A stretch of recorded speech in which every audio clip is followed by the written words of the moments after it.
আজ বানাবো আলু দিয়ে চিকেনের ঝোল। চলুন রেসিপিটা দেখে নেওয়া যাক।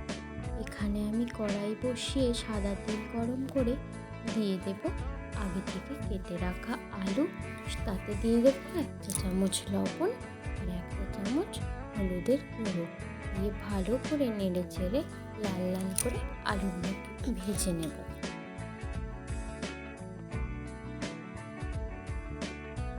এখানে আমি পেঁয়াজ কুচিয়ে নিয়েছি আর টমেটো কেটে নিয়েছি আর 5টা মতো আমি কাঁচা লঙ্কা নিয়েছি।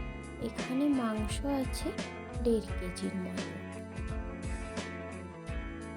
এখানে আমি একটা বাটি নিয়েছি, এতে দিয়ে দেব 2 চামচ হলুদ গুঁড়ো, 1 চা চামচ গোলমরিচের গুঁড়ো,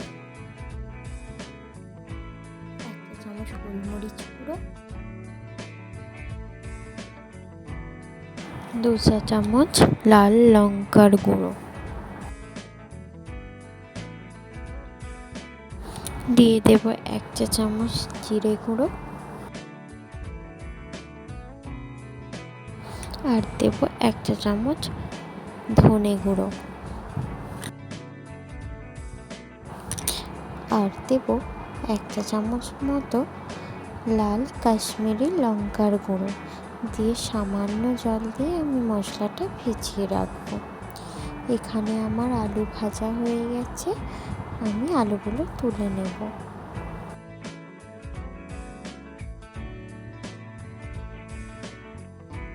ওই তেলের মধ্যেই দিয়ে দেব আগে থেকে কেটে রাখা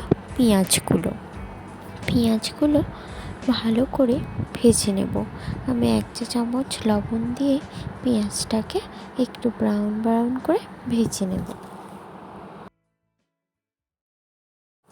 পেঁয়াজটা ভাজা হয়ে গেছে, এর মধ্যে দিয়ে দেব আদা রসুনের পেস্ট দিয়ে ভালো করে নেড়ে চেড়ে ভেজে নেব।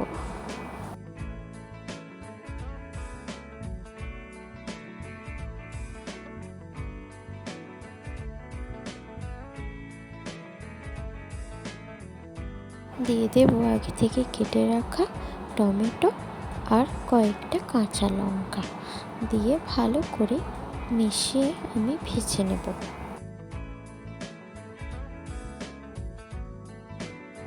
ভাজা হয়ে গেছে, এর মধ্যে দিয়ে দেব চিকেনের পিসগুলো দিয়ে ভালো করে কষিয়ে ভেজে নেব।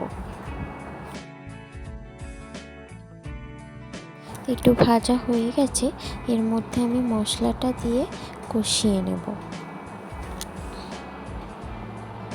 কষানোর পরে দিয়ে দিয়েছি পরিমাণ মতো জল, দিয়ে আলুগুলো দিয়ে দেব।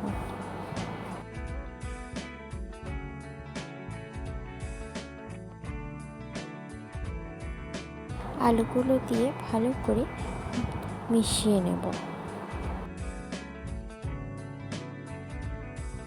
এবার এটাকে সিদ্ধ হওয়ার জন্য একটা চাপা দিয়ে দেব।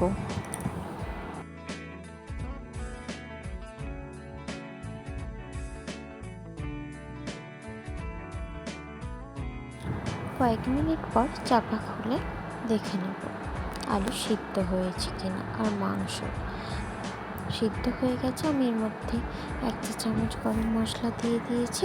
এবার একটুখানি ফুটে নামিয়ে নিয়েছি। এবার গরম গরম ভাতের সাথে পরিবেশন করুন আর খেয়ে বলুন, বাহ কি স্বাদ।